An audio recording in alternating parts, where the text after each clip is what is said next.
Hello students, this is our another revision class of indirect tax. किसके लिए है? जो बच्चे सीए, सीएमए इंटर या सीएस एग्जीक्यूटिव मई या जून 2026 में अपियर कर रहे हैं उनके लिए है। ओके, अभी तक हम लोगों ने ऑलरेडी क्या क्या रिवाइज किया है? See we have already revise chapter supply, charge, composition scheme, registration and ITC. ITC भी रिवाइज किया, ITC and time of supply. इतना ऑलरेडी रिवाइज किया हम लोग, राइट। आज हम लोग क्या रिवाइज कर रहे हैं? आज हम लोग रिवाइज कर रहे हैं place of supply. Place of supply का जब बात करते हैं, why place of supply is required, क्यों चाहिए place of supply? To identify whether supply is a intrastate और interstate. whether a supply is a intrastate supply or interstate supply, वो कैसे पता चलेगा? Depends on the place of supply, right? If place of supply and supplier both are within the same state, in that case it is intrastate, and both are in the different state or export or import, in that case it is.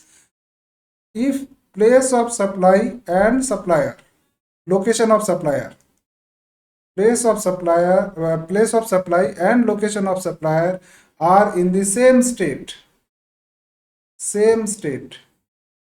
in that case it is intrastate. If place of supply and location of supplier are in different states, then it is interstate, or in case of import export, those are interstate supply, right? Now हम लोग को एक चीज तो पता है ना कि जो भी इंट्रास्टेट में है, इंट्रास्टेट का केस में सीजीएसटी लगता है एंड एसजीएसटी लगता है। स्टेट का शेयर रेवेन्यू में, जीएसटी का रेवेन्यू में स्टेट का शेयर 50% होता है। तो 50% goes to state government and 50% goes to central government, right? If say rate of tax is 28% IGST, then in case of intrastate 28% if rate of tax is there, in that case intrastate sale में CGST 14%, SGST 14%, right? And in case of interstate 28% will be collected as, I mean paid by the RP as IGST। IGST payment करेगा, तो IGST में central government को 50% they will return, and state government having place of supply 50% that state will get, right? अभी समझ में आया ना how important it is?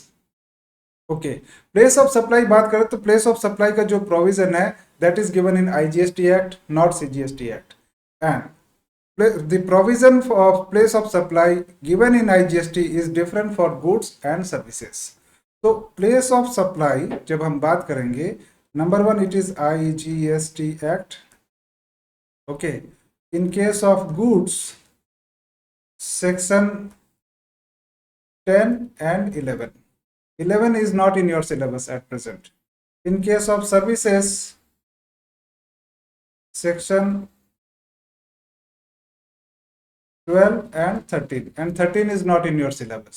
So what we will revise today is section 10 in case of goods and section 12 in case of services.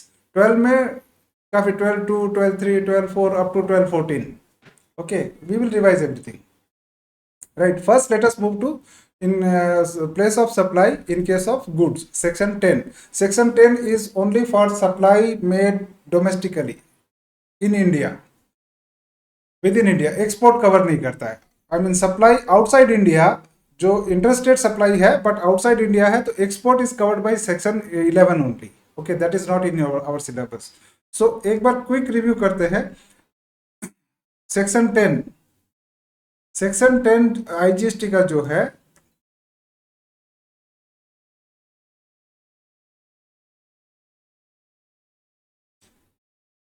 that is place of supply of goods other than supply of goods imported and into or exported from India. Import export को छोड़ के, that means for domestic supply only, section 10, right? तो इसमें क्या क्या है? supply involving movement of goods, supply not involving movement of goods where movement is not taking place, movement of goods, अभी goods का बात कर रहे हैं सिर्फ, right.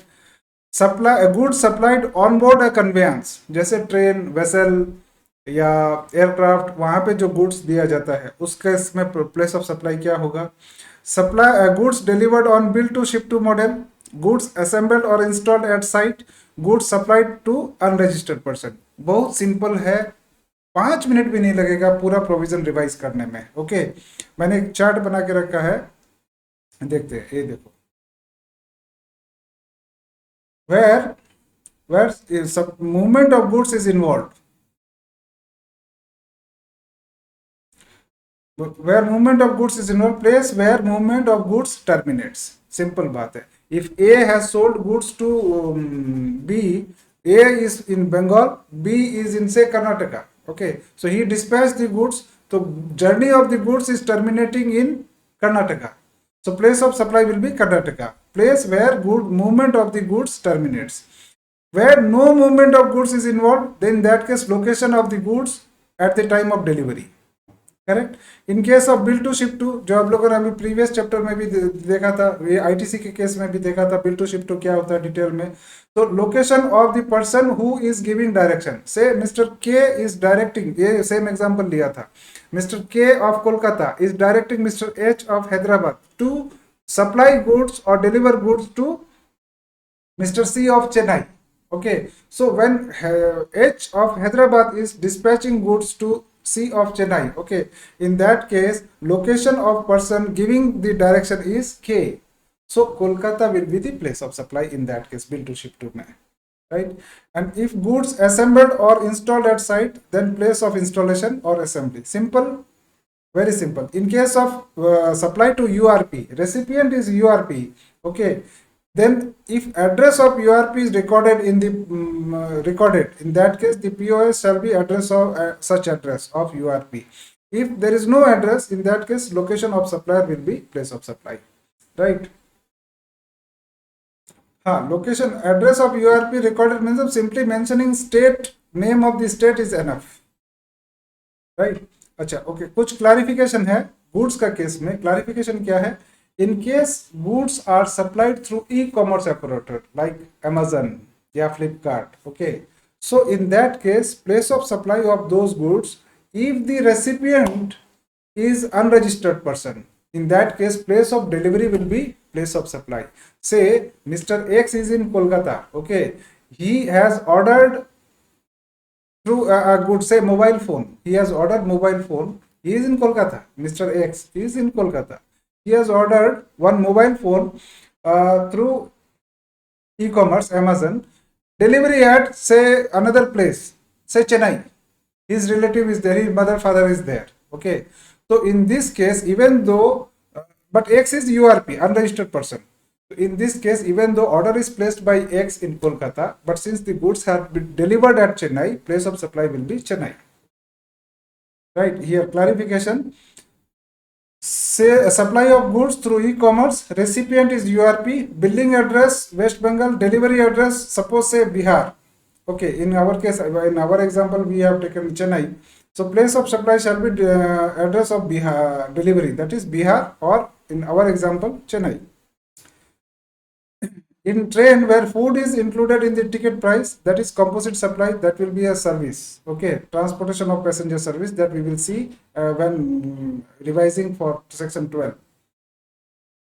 train food purchased, in that case section 10, on board food purchase on board, location of where the goods are loaded, here goods and I mean services or goods supplied on board a conveyance, that is vessel or train or motor vehicle और aircraft, तो services और goods उसको हम लोग अलग से discuss करेंगे at while discussing section 12। Sale over the counter to URP, in over the counter to this, जैसे मोबाइल फोन काउंटर पे आपने जाके खरीदा, in that case address of recipient if available, else location of supplier will be place of supply. That's it, goods में इतना ही है, इससे ज्यादा नहीं है, राइट इससे ज्यादा एक और आइटम बचा है जो हम लोग सर्विस के केस में देखेंगे, क्योंकि वो दोनों है, गुड्स सप्लाइड ऑन बोर्ड और services supplied on board a conveyance, तो दोनों को एक साथ देखेंगे तो डिफरेंस आपको समझ में आएगा। Now let us move to services. Services के केस में हम लोग को देखना है क्या, सेक्शन 12, ओके, सेक्शन 12 का जब हम बात करते हैं, section 12 is place of supply of services, place of supply of services, but where both supplier and recipient are in India. If one of them is outside, section 10 में भी वैसे ही है, both supplier and recipient are in India. If one of them is outside India, in that case section 12 will not be applicable and section 10 of course will not be applicable. Right तो section 12 में section 12(2) is the default provision. Section 12(2)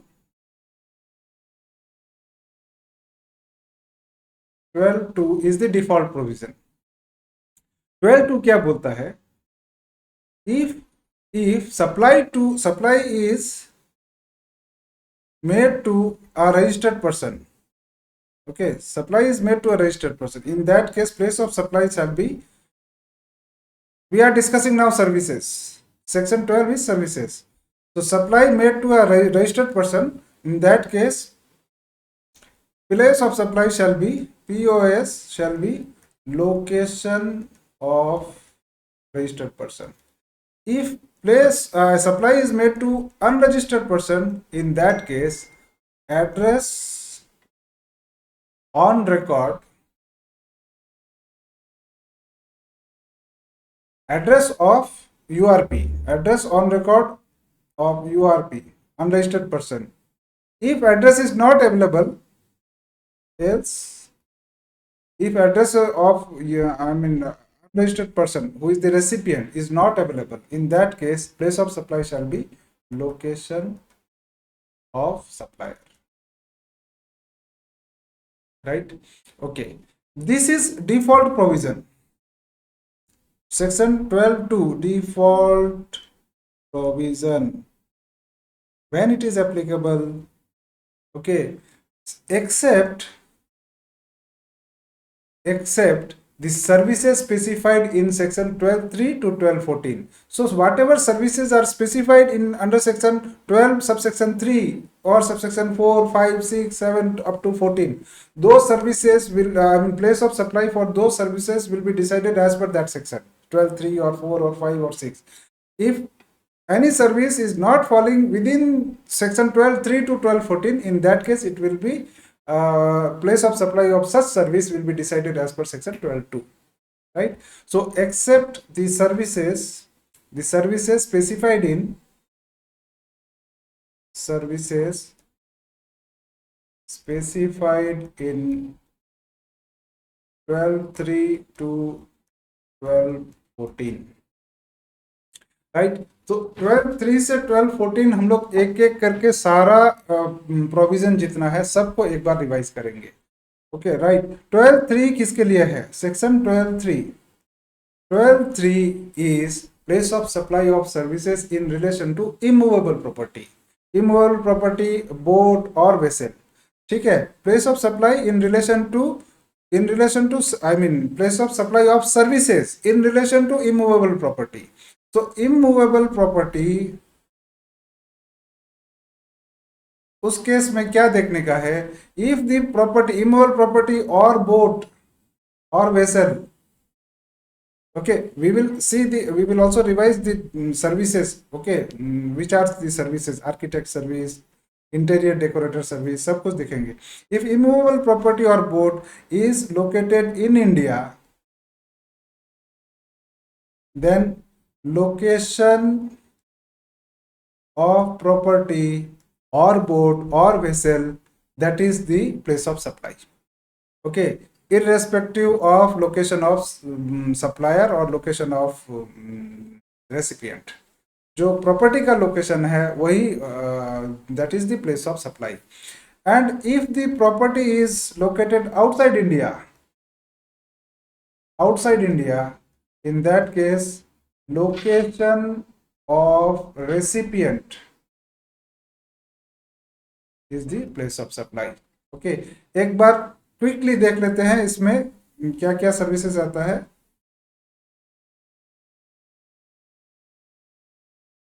here be place of supply in case of services related to immovable property क्या क्या है?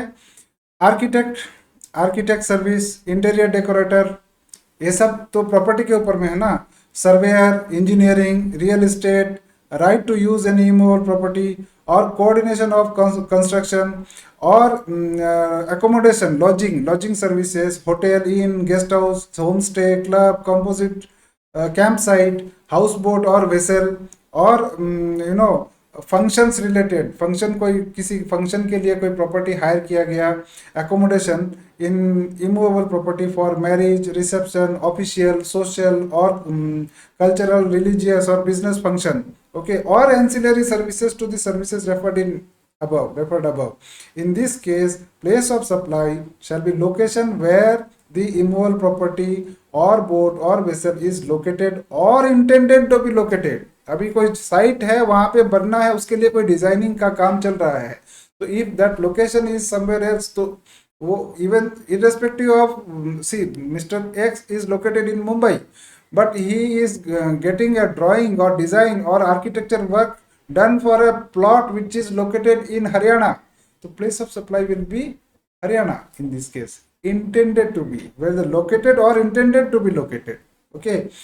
If in India, location of such property. If outside India, location of recipient. Right. So explanation: if immovable property, boat, etc. is located in more than one state or UT, in that case, अगर single property है, मतलब कि जैसे आपने single property, मतलब क्या, आपने एक होटल ताज में बुकिंग कराया. ओके, एक होटल ताज में बुकिंग कराया फॉर 5 नाइट्स, जिसमें 3 नाइट कोलकाता है और 2 नाइट आपका मुंबई में है. तो कंसोलिडेटेड अमाउंट, अगर अलग अलग पैसा है दोनों के लिए तब तो कोई इश्यू ही नहीं है, वेस्ट बंगाल का कितना उसका कितना. बट कंसोलिडेटेड अमाउंट है और दोनों अलग अलग बाइफर्केट नहीं किया हुआ है, बंगाल का कितना, मुंबई का कितना, इन दैट केस उसका नंबर ऑफ नाइट्स के हिसाब से डिवाइड करने का है. राइट. और कंटिन्यूअस स्टेट में अगर है तो एरिया के हिसाब से. हम लोग देखते हैं एक एग्जांपल के हिसाब से. अगर कॉन्ट्रैक्ट का हिसाब से proportion to value of supply as per contract अगर है स्टेट वाइज तब तो ठीक है. अगर कॉन्ट्रैक्ट में नहीं है, in that case if a single property then in proportion to the number of nights divide करेंगे. अगर कॉन्टिग्यूअस प्रॉपर्टी है, in that case place of supply जो है वो वैल्यू उसका in proportion to area of property lying in each state हम लोग divide करेंगे. और बोट का केस में in proportion to the time spend by boat और vessel in each state based on declaration filed by the boat owner. ठीक है, वैसे डिसाइड. एक एक एग्जांपल देखते हैं. यहाँ जैसे एक होटल हायर किया गया है for stay 2 nights in Kolkata and 1 night in Delhi, तो टोटल 3 नाइट्स, पैसा कितना, 30,000. अलग अलग किसका कितना है मालूम नहीं है. In that case place of supply Bengal और दिल्ली दोनों जगह होगा.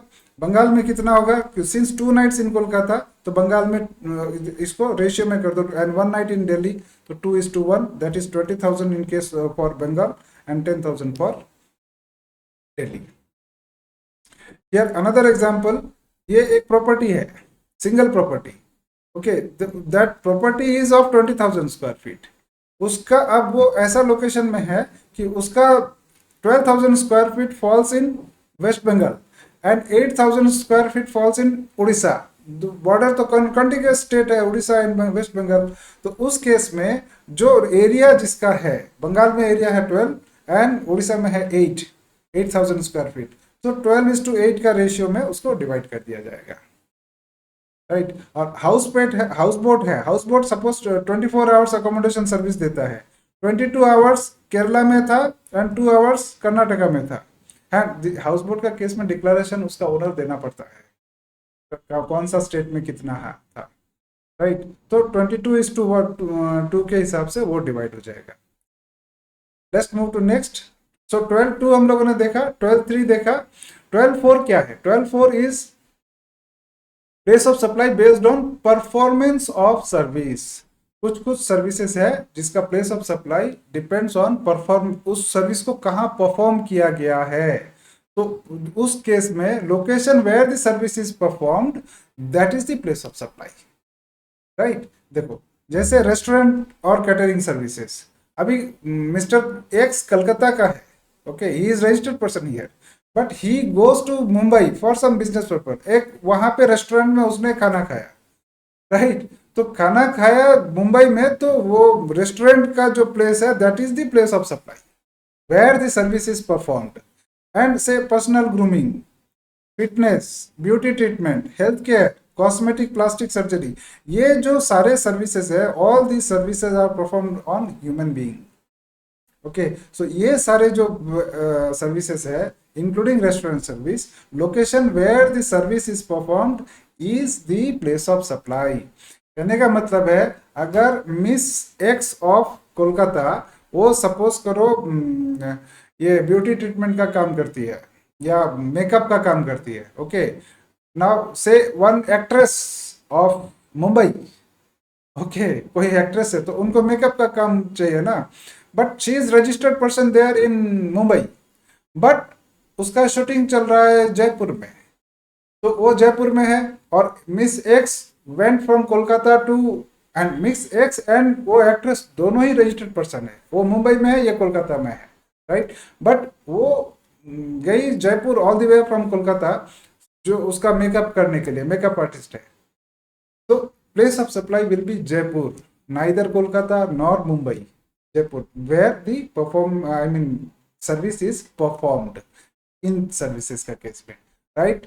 12 इतना ही है, इसमें कोई ज्यादा कॉम्प्लिकेशन है नहीं, इजी है ना एकदम, सब कुछ इजी है। 12.5 बहुत इजी है। Place of supply in case of training or and performance services if provided to a registered person, then location of that RP, if provided to URP, then location where the service is performed, I mean where the training is held।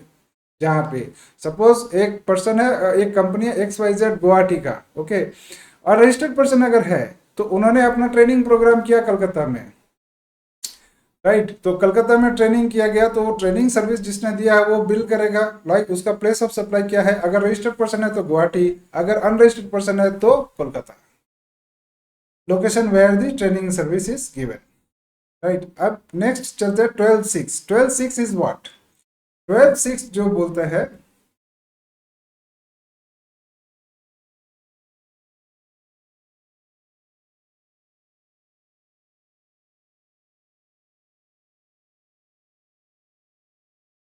Twelve six is for place of supply for admission to events. Place of supply for admission to events. Admission to events मतलब क्या हुआ? See if services provided by way of admission to a cultural, artistic, sporting, scientific, educational, entertainment event or amusement park or any other place, services ancillary thereto, in this case place of supply shall be the place where the event is actually held or the park is located, right। एक example से समझते हैं।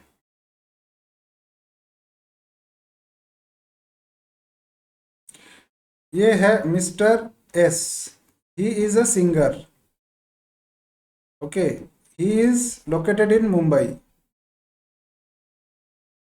Okay, now he is arranging a concert where in Kolkata, that is West Bengal, right। तो concert में public आता है, okay, and the ticket price is, say ticket price for each individual is say ₹800 per ticket. तो this is covered in the 12.6। इसका इसमें क्या होगा? 12.6 में place of supply shall be the location where the I mean concert is held, where the event is held. अभी क्या है, suppose कोई पार्क में एंट्री है, अम्यूजमेंट पार्क होता है, ठीक है, अम्यूजमेंट पार्क में एंट्री फीस होता है, ओके, इफ एंड उस केस में प्लेस ऑफ सप्लाई क्या होगा? Where the location of the amusement park, park या म्यूजियम या किसी भी तरह का जहाँ पे एंट्री फीस लगता है ना, कोई भी इवेंट है या पार्क है या म्यूजियम है जहाँ पे एंट्री फीस लगता है, तो location of that particular event या पार्क या museum, that is the place of supply, okay. यहाँ पे एक चीज हमेशा ध्यान रखना, नोट कर लो इसको, if ticket price is up to rupees 500, then it is exempt. If it is more than 500, then it is taxable. Okay, so that is 12.6. 12.7 क्या बोलता है, ये जो कंसर्ट किया यहाँ कोलकाता में, suppose mister S hired mister K of Kolkata, किस लिए काम क्या है कि क्या वो कॉन्सर्ट ऑर्गेनाइज करेगा, इवेंट को ऑर्गेनाइज करेगा, कोई भी इवेंट हो, इवेंट मैनेजर समझ लो, ठीक है, इवेंट मैनेजर उस इवेंट को ऑर्गेनाइज करेगा, अरेंज करेगा, पूरा टोटल सारा अरेंजमेंट वो करेगा, तो उसके लिए वो जो फीस लेता है, in that case what will be the place of supply, I mean the service provided by के टू एस। भाई एस ने बोल दिया मेरे को एक कंसर्ट करना है कलकत्ता में, राइट, और के को कॉन्ट्रैक्ट दे दिया तुम अरेंज करो, उसका जगह है, उसका जो भी वहाँ अरेंजमेंट उसको करना है, माइक वाइक ये वो स्टेज बनाना, सब टोटल सारा काम वो के करेगा ऑल टुगेदर, राइट, जो भी फीस लेगा वो। तो K is organising the event for S, so K is providing service to S, in that case what will be the place of supply. So if S is registered service recipient, तो यहाँ पे S है, if service recipient is registered person, then location of registered person, that is S. If service recipient is unregistered person, in that case location or place, you can say place of event is the place of supply. तो अगर S Mumbai का है और registered है तो place of supply Mumbai हो जाएगा। अगर एस अनरजिस्टर्ड है और इवेंट कोलकाता में हो रहा है, even though service recipient is located in Mumbai, but place of supply will be Kolkata because service recipient is unregistered. Another case, if event is held outside India, in that case location of service recipient is place of supply, that is in this case S का location Mumbai will be place of supply, right. Okay, ये 12.7 जो है that includes sponsorship service also, sponsorship service is also covered by 12.7। और suppose करो S ने कोलकाता में जो concert किया उसके लिए पेप्सी कंपनी, पेप्सिको ने या कोका कोला ने उसको स्पॉन्सर किया, तो उस केस में Coca Cola will pay amount to singer mister S, right. तो who is the service recipient, Coca Cola company is the service recipient, तो वो place of supply will be decided as per 12.7। If service recipient Coca Cola is RP, then location of RP, if URP place of event, if event held outside India place of supply will be location of service recipient।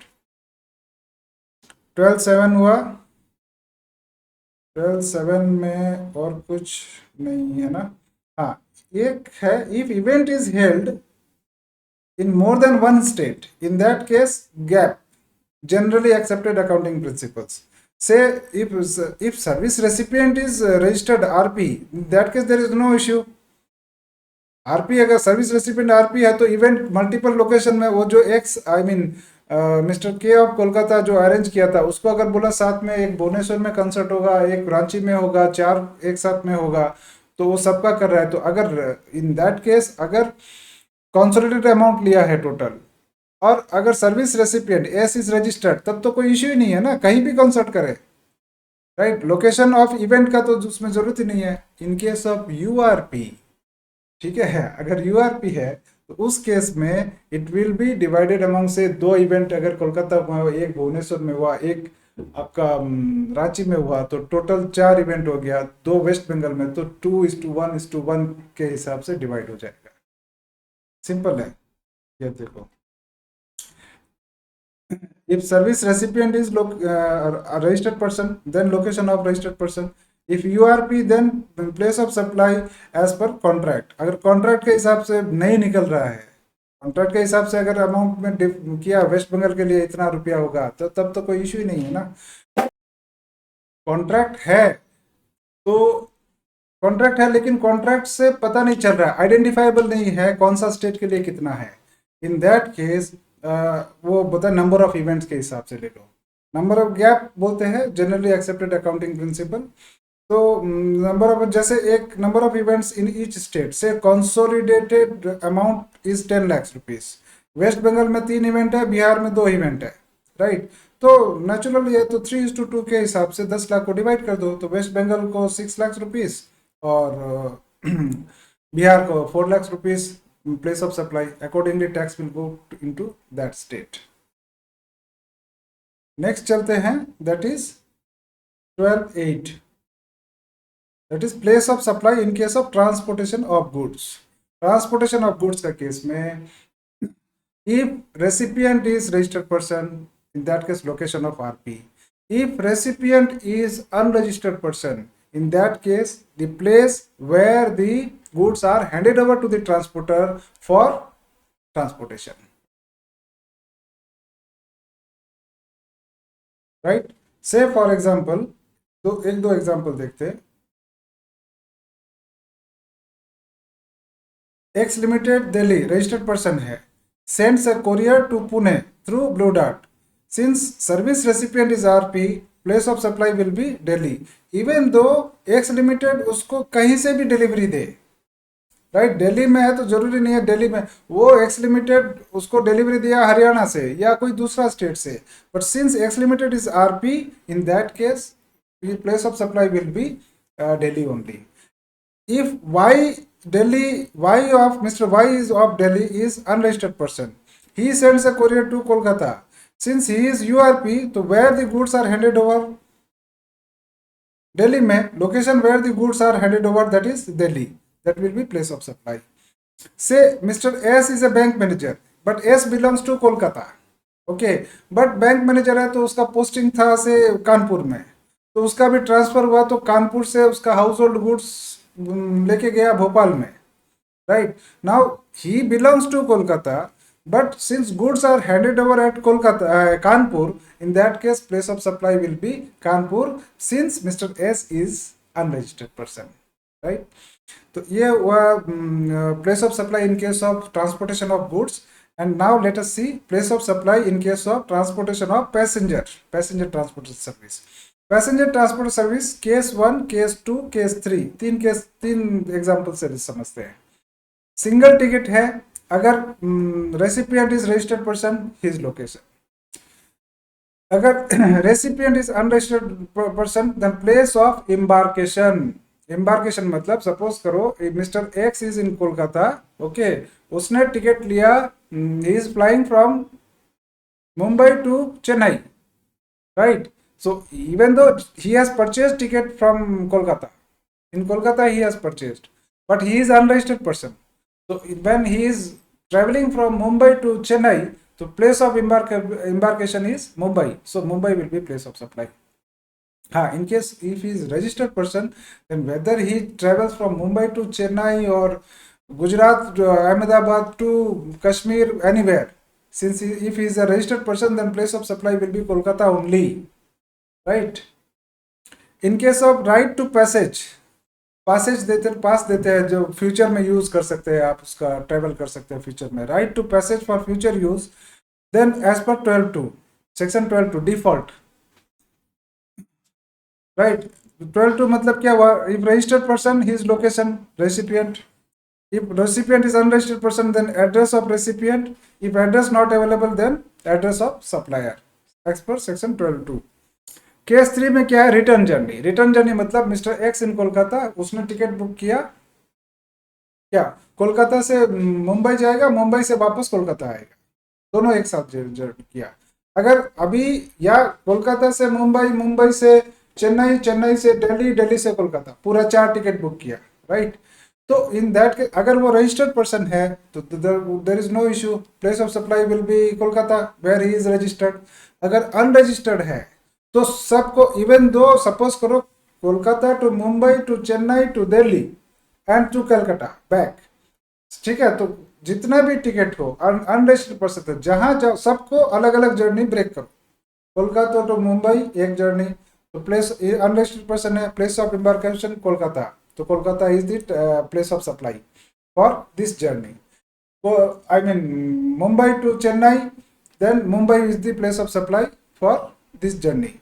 Chennai to Delhi, so Chennai is the place of embarkation. Chennai is the place of supply for this journey. And then Delhi to Calcutta, Delhi is the place of supply for this journey. Right, return journey, one ticket one price, two journeys two ways. एक ticket है दो price है, return journey है, always consider them separately. अभी बताया ना, Kolkata to Mumbai to Chennai to Delhi to Kolkata, सबको अलग अलग यूज करना है. फ्लाइट टिकट किया 20,000 rupees, Kolkata to Delhi then Kolkata, this is transaction 1 and this is transaction 2. And recipient is URP. RP होने से एक ही होगा, चाहे कहीं से भी ट्रेवल करे. In this case, Kolkata to Delhi, place of supply will be Kolkata, and Delhi to Kolkata, place of supply will be Delhi. Right? This is passenger or transportation of passenger. Now,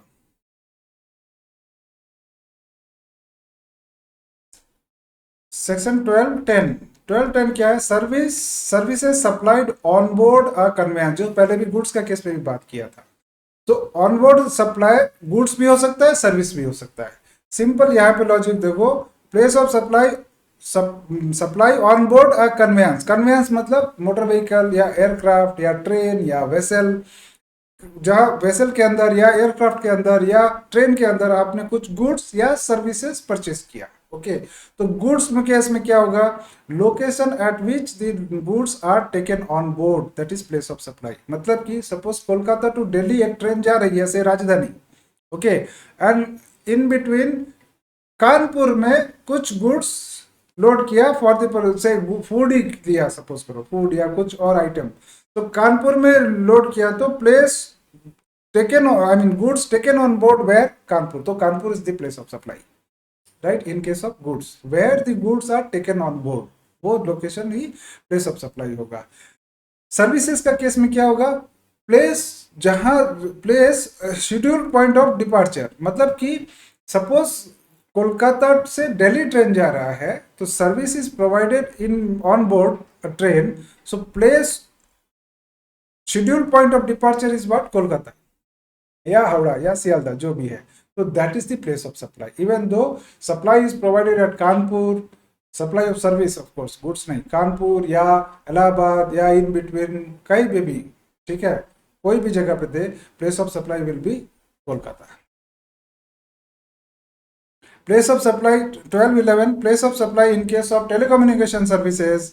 telecommunication services का case में if ये सब depend करता है place of installation, post paid है कि prepaid है कि प्रीपेड वाउचर सेल किया क्या है, उसके ऊपर में डिपेंड करता है. राइट, पहले भी बात किए थे अपने. तो अगर सपोज डिश एंटीना है या वाईफाई है, उस तरह का कोई आइटम है जो कि जिसको इंस्टॉलेशन का जरूरत पड़ता है. राइट, तो इंस्टॉलेशन का जहां जरूरत पड़ता है, then that case location of installation is place of supply. ठीक है, एक बार इसको भी देख लेते हैं.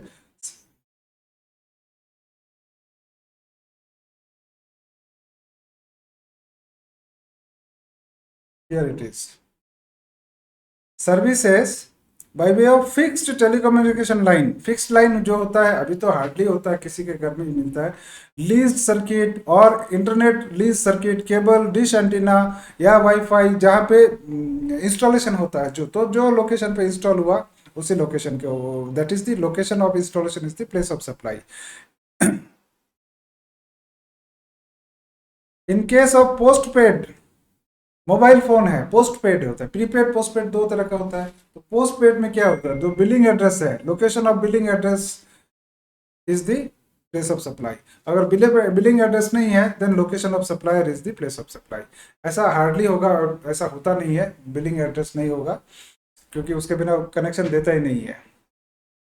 राइट, प्रीपेड का केस में, प्रीपेड के केस में क्या होगा? Location where such voucher is sold. Prepaid voucher जो है, prepaid voucher sold recharge through internet. Internet के थ्रू अगर प्रीपेड वाउचर आपने रिचार्ज किया है, then location of recipient, that is place of supply. That is 1211 1212 is what, 1212 is, हाँ, lease circuit case में lease circuit installed in more than one state, ठीक है, तो इन that case place of supply will depend upon the number of points. अगर contract में अगर visible है कि एक कॉन्ट्रैक्ट के हिसाब से अगर amount is already bifurcated state wise, तब तो कोई इश्यू ही नहीं है। इश्यू कब होता है, जब एक सिंगल कॉन्ट्रैक्ट है, कंसोलिडेटेड अमाउंट है, and state wise amount is not identifiable value of supply. In that case क्या करेंगे, in proportion to the value of supply as per contract, if no contract or value of supply not determinable for each state, in that case follow rule 6. Rule 6 is applicable only when value of supply is not determinable as per contract. So bifurcate the value of supply in proportion to the number of points. For example, T Limited installs lease circuit between Chennai, Bangalore and Mysore for C Limited. तो चेन्नई, बेंगलोर, मैसूर, तो बेंगलोर और Mysore 2 point हो गया और एक चेन्नई है, तो 2 point हो गया Karnataka, in the state of Karnataka 1 point is in Chennai, तो 2:1 में डिवाइड हो जाएगा। Here total 3 points, 1 in Tamil Nadu, 2 in Karnataka, so place of supply will B both Tamil Nadu and Karnataka, 1:2 के हिसाब से तमिलनाडु, उसके हिसाब से वो value of supply will B divided and accordingly tax will be paid for each state. That is 1211, and 1212 is place of supply for banking, financial services including stock broking. In that case location of recipient in records of supplier, bank का record में उसका जो service recipient है उसका क्या address है, that is the place of supply. Even if suppose आपका saving account है कोलकाता में, आपका एड्रेस है कोलकाता में, एंड आप ट्रेवल कर रहे हैं और दिल्ली से आपने एटीएम से पैसे, उसके लिए कुछ अगर चार्ज हुआ, तो if your recorded address recorded with the bank is Kolkata, so place of, even though you have withdrawn money from Delhi, but place of supply will be Kolkata. If address is not available, in that case location of service recipient not available, then in that case place of supply shall be location of supplier. And 1213, in case of place of supply in case of insurance service, if registered person, recipient is registered person, in that case his location is the place of supply. If you service recipient is unregistered person, then location of recipient in records of insurance company, insurance policy, that will be place of supply, right? So, and last one is advertisement. Place of supply of advertisement services to government. Supply of advertisement service to central government, state government, local authority, etc. meant for multiple states or union territories. If value of supply for each state, union territory is identifiable from contract, then place of supply shall be based on such value of supply for each state. Otherwise, we have to follow rule 3. Rule 3 थोड़ा लंबा है, बहुत है, and institute ने अपना, मैंने उनका इसमें भी देखा था स्टडी मटेरियल में, that is not relevant, rule 3 is not relevant for exam, वो दिया है मैंने अपना मैथ में, वो अपना इसमें चैप्टर नोट में लिखा भी है।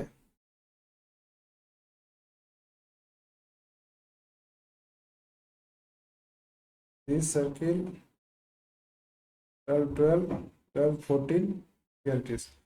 Rule 3 I have covered it, but it is not relevant for exam. ICAI का मॉड्यूल में लिखा हुआ है, even it, so I am not discussing it because it is no longer, I am not relevant for exam, so why to necessary. तो अच्छा, एक बार quick review करते हैं। मैं आपको इसमें ये चार्ट अगर देखोगे आप, इसमें 12 टू डिफॉल्ट प्रोविजन, इसमें place of supply is location of registered person, recipient है, ठीक है ना, कितना कितना जगह आ रहा है, डिफॉल्ट में है, देन ट्रेनिंग में है, ट्रेनिंग एंड एक 12.5 उसमें है, अप्रेजल, ऑर्गेनाइजेशन ऑफ इवेंट में है, ट्रांसपोर्टेशन ऑफ गुड्स में है, ट्रांसपोर्टेशन ऑफ पैसेंजर्स में है, एंड इंश्योरेंस सर्विस में है।